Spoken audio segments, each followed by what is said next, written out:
Assalamualaikum warahmatullahi wabarakatuh. Selamat pagi untuk kita semua.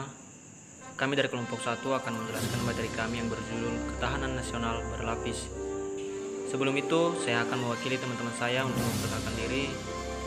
Yang pertama, saya sendiri James Paul Anderson Alawa. Yang kedua, Julita Tuela Penop. Yang ketiga, Charles Umber Pitts. Yang keempat, Pitita Kamon. Yang kelima, Norberta Yamulian. Baik, untuk mempersingkat waktu, saya mempersilakan teman saya Julita untuk memulai penjelasan materi kami yang berjudul Ketahanan Nasional Berlapis. Konsep ketahanan nasional berlapis artinya ketahanan nasional sebagai kondisi yang kokoh dan tangguh dari sebuah bangsa. Tentu tidak terwujudnya jika tidak dimulai dari ketahanan pada lapisan-lapisan di bawahnya.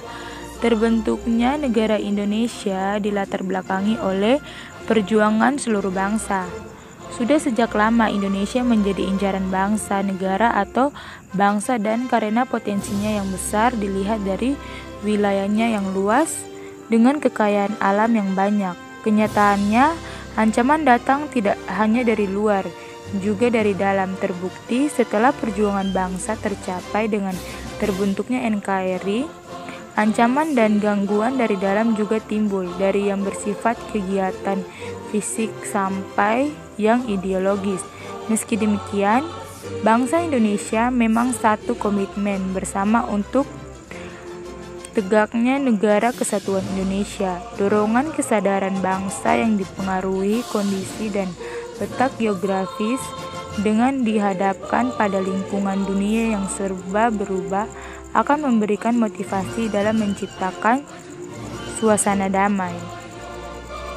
Ketahanan nasional Indonesia adalah kondisi dinamik bangsa Indonesia yang meliputi segenap aspek kehidupan nasional yang terintegrasi, berisi keuletan dan ketangguhan yang mengandung kemampuan mengembangkan kekuatan nasional dalam menggapai dan mengatasi segala tantangan, ancaman, hambatan, dan gangguan, baik yang datang dari luar dan dari dalam, untuk menjamin identitas, integrasi, kelangsungan hidup bangsa dan negara, serta perjuangan mencapai tujuan nasional. Realita, keadaan dan kekayaan alam. Kekayaan alam suatu negara adalah segala sumber dan potensi alam yang didapatkan di bumi, di laut, di udara yang berada di wilayah suatu negara dan dapat dirinci sebagai berikut. 1. Kekayaan alam digolongkan dalam flora, fauna, dan tambang. 2. Sifat kekayaan alam dapat diperbaharui dan tidak dapat diperbaharui. 3. Keberadaan kekayaan alam di atmosfer, di permukaan bumi, di dalam bumi. Sifat kekayaan alam di bumi didistribusikan tidak merata, tidak teratur sehingga ada negara kaya sumber daya alam dan miskin sumber daya alam. Hal demikian menyebabkan ketergantungan antar negara yang dapat menimbulkan problem hubungan internasional yang kompleks. Apabila kebutuhan suatu negara tidak terpenuhi, maka negara tersebut dengan berbagai cara akan berusaha memenuhinya, sehingga dapat menimbulkan masalah ekonomi, politik, sosial, dan budaya, dan hankam, serta mempunyai dua bentuk ancaman, ialah 1. Ancaman di dalam negeri. Contohnya adalah pemberontakan dan subversi yang berasal atau terbentuk dari masyarakat Indonesia. 2. Ancaman dari luar negeri.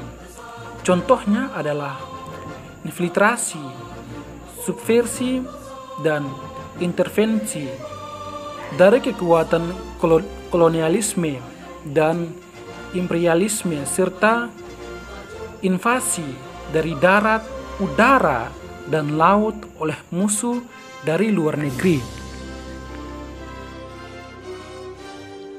Solusi. Oleh karena itu, kekayaan alam sebagai kekuatan nasional harus dapat dikembangkan dan dimanfaatkan untuk menunjang pembangunan nasional. 1. Politik adalah ketahanan nasional yang berartikan kehidupan politik yang damai, tertib, adil, jujur, dan demokratis, serta tercipta stabilitas politik yang dapat untuk mengatasi segala APHG, baik yang datang dari luar negeri maupun dari dalam negeri, yang dapat membahayakan kelangsungan kehidupan bangsa dan negara Indonesia.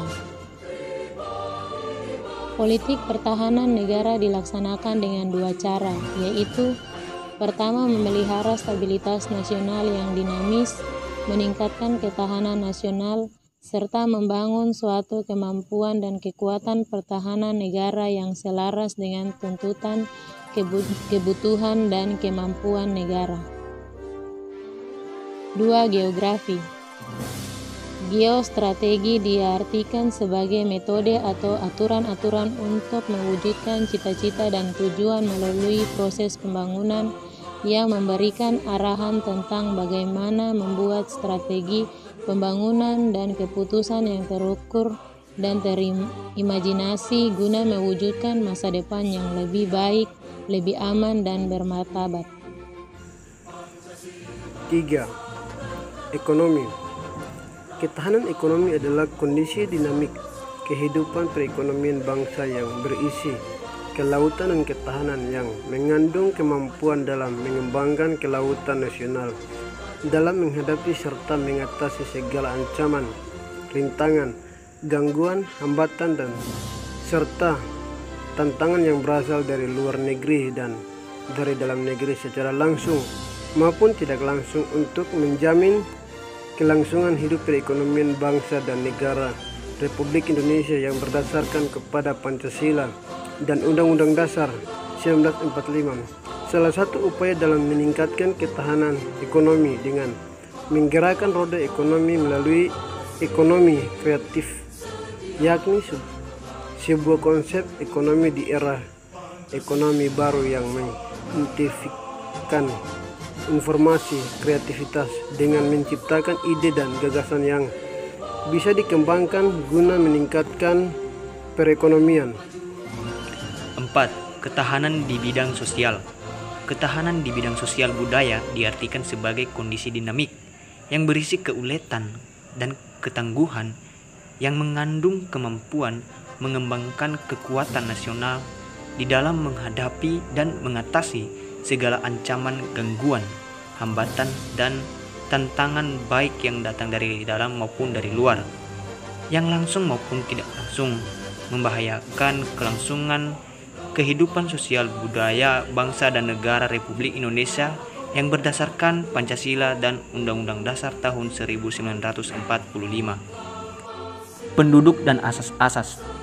Asas ketahanan nasional adalah tata laku yang didasari nilai-nilai yang tersusun berlandaskan Pancasila, Undang-Undang Dasar tahun 1945, dan wawasan Nusantara, yang antara lain adalah sebagai berikut. Asas kesejahteraan dan keamanan.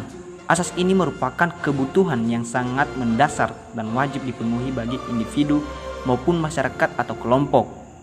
Di dalam kehidupan nasional berbangsa dan bernegara, unsur kesejahteraan dan keamanan ini biasanya menjadi tolak ukur bagi mantap atau tidak tahannya nasional. Menyeluruh atau menyeluruh terpadu artinya seluruh masyarakat, seluruh aspek kehidupan. Aspek-aspek tersebut berkaitan dengan bentuk persatuan dan perpaduan secara selaras, serasi, dan seimbang. Asas kekeluargaan. Asas inisial keadilan, kebersamaan, pengertian, masyarakat, berbangsa dan bernegara dalam hal hidup sebagai kekeluargaan yang merupakan bukti adanya dan kebenaran yang dikembangkan secara serasi dalam kehidupan kemitraan dan dijaga dari konflik yang bersifat merusak atau destruktif. Sekian penjelasan dari kami, kiranya apa yang telah kami sampaikan dapat bermanfaat untuk kita semua. Dan kiranya jikalau ada kesalahan kata mohon dimaafkan.